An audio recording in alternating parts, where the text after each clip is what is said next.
Goeiedag. Ons wil die Bybel saam lees en ons nooi jou vandag opnuut uit. Kom lees die Bybel, die woord van God, saam met ons, met 'n paar oordeenkings, vrae en gedagtes tussenin.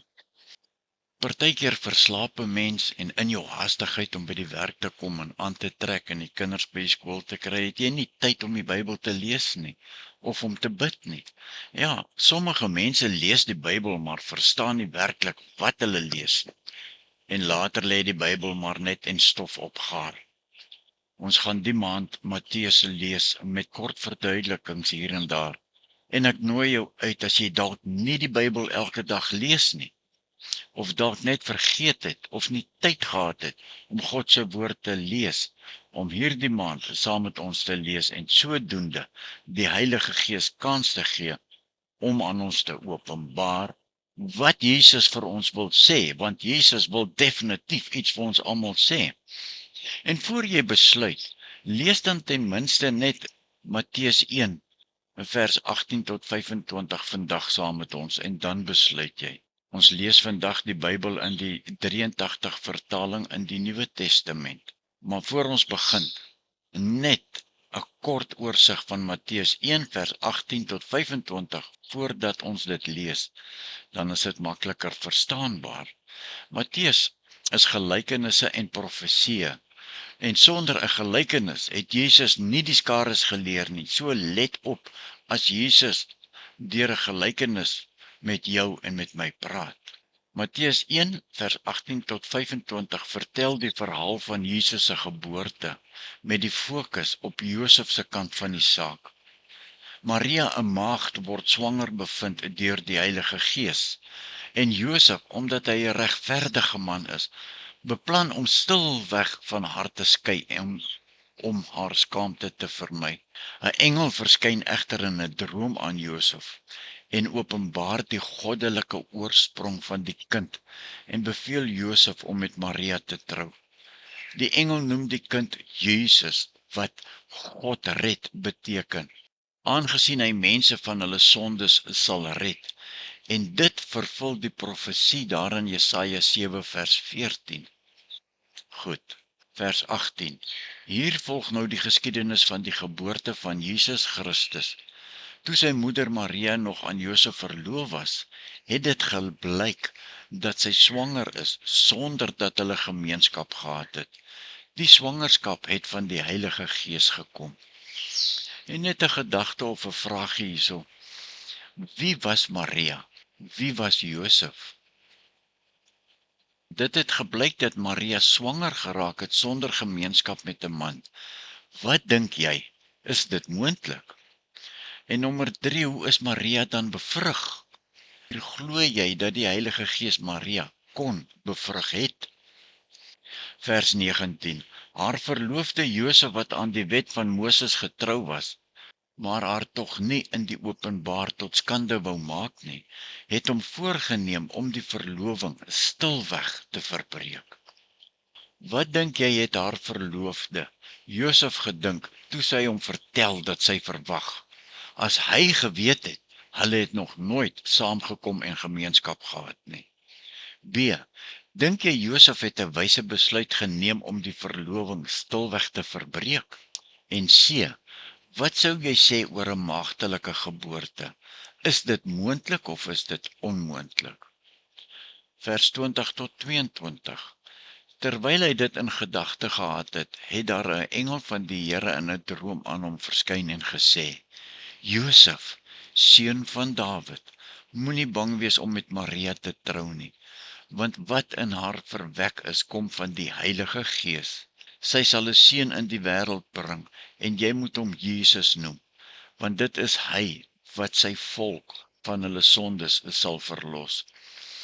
Dit het alles gebeur sodat die woord van die Here deur sy profeet gesê het, vervul sou word. Wat dink jy het Josef oor die droom gedink, toe hy die oggend wakker skrik, nadat hy gedroom het? B. Dink jy Josef sou die droom aan Maria oorgedra het? Vers 23 en 24. Die maagd sal swanger word en 'n seun in die wêreld bring, en hulle sal hom Immanuel noem, en die naam beteken God by ons. Toe Josef uit die slaap wakker word, het hy gemaak, soos die engel van die Here hom beveel het, en met haar getrou. Hy het egter nie met haar omgang gehad, voordat sy haar seun in die wêreld gebring het nie. En Josef het hom Jesus genoem. Nou, 'n gedagte. Die magtelike geboorte van Jesus bly 'n raaisel, en vir die gewone verstand onverstaanbaar. En miskien moet ons nie probeer om dit te verklaar nie, maar eerder die misterie van God in hierdie gebeure aanvaar, want dit is die waarheid. Vir Matteus en Lukas wat daaroor geskryf het, was dit kennelik 'n wonderbaarlike wonderwerk gebeure, wat deur die wil van God moontlik gemaak is.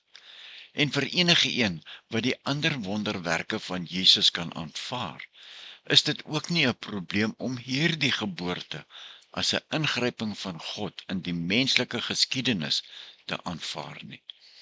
Ja, deur die wonderbaarlike geboorte van Jesus gee Matteus uitdrukking aan die oortuiging dat Jesus God is, maar tog ook waarlik mens is.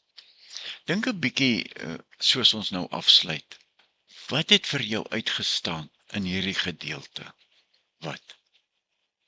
En 2, hoe inspireer of daag Josef se reaksie op Maria se swangerskap ons uit?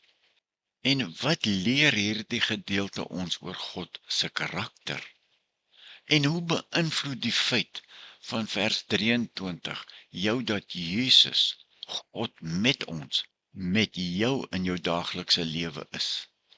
Leef ons die lewe asof God met ons is? Wat is een ding wat jy hierdie week uit hierdie gedeelte kan wegneem? Ek sluit af met 'n paar voorbeelde. Wat kan ons in hierdie gedeelte oor God se karakter leer? Wel, Josef se storie is baie groot voorbeeld oor hoe 'n mens op God se stem moet reageer, maar veral let oor hoe God met Josef omgegaan het. En dit beklemtoon werklik 'n paar pragtige aspekte van God se karakter aan ons. En die tweede een is, het ons iets van God se medelee en beskerming in die geleesde gedeelte gesien? Ja, God het Josef nie in sy nood gelaat of Maria in die openbaar gelaat om in die skande te laat kom nie. Nee, God het direk deur 'n engel ingegryp om die situasie op te klaar. En sodoende beide Josef se gemoedsrus en Maria se reputasie en veiligheid beskerm. Dit toon God se diep sorg vir individue en sy bereidwilligheid om in te gryp wanneer sy mense in moeilike en verwarrende situasies en omstandighede verkeer. En dan, wat van God se kommunikasie en leiding? Ja, God laat sy getroue dienaars nie lank raai nie. Hy kommunikeer sy wil en sy plan duidelik aan Josef deur die droom. En hy bied leiding en gerusstelling. Dit demonstreer dat God 'n God is wat praat, wat homself openbaar en wat leiding gee aan diegene wat hy roep. En dan kyk ons na God se vertroue in sy dienaars. Ja, God het Josef 'n ongelooflike, belangrike rol toevertrou om sy seun te beskerm en groot te maak. Dit toon God se geloof in Josef se karakter en sy geregtigheid, wetende dat hy 'n getroue beskermer en 'n vaderfiguur sou wees. God se soewereiniteit en sy vermoë om onvolmaakte omstandighede vir sy volmaakte plan te gebruik. Die hele situasie van Maria se swangerskap voor die huwelik was, volgens menslike standaarde, skandalig en ingewikkeld. Tog orkestreer God dit alles as deel van sy groot verlossende plan vir die mensdom. Hy neem wat soos 'n probleem lyk en verander dit in 'n wonderwerk, wat sy uiteindelike beheer en wysheid in die vervulling van sy voornemens tentoonstel. En so word God deur sy werke verheerlik. Ons sluit af. Seën, vrede en genade van God onsse Vader, vir jou geliefde kind van God. Amen.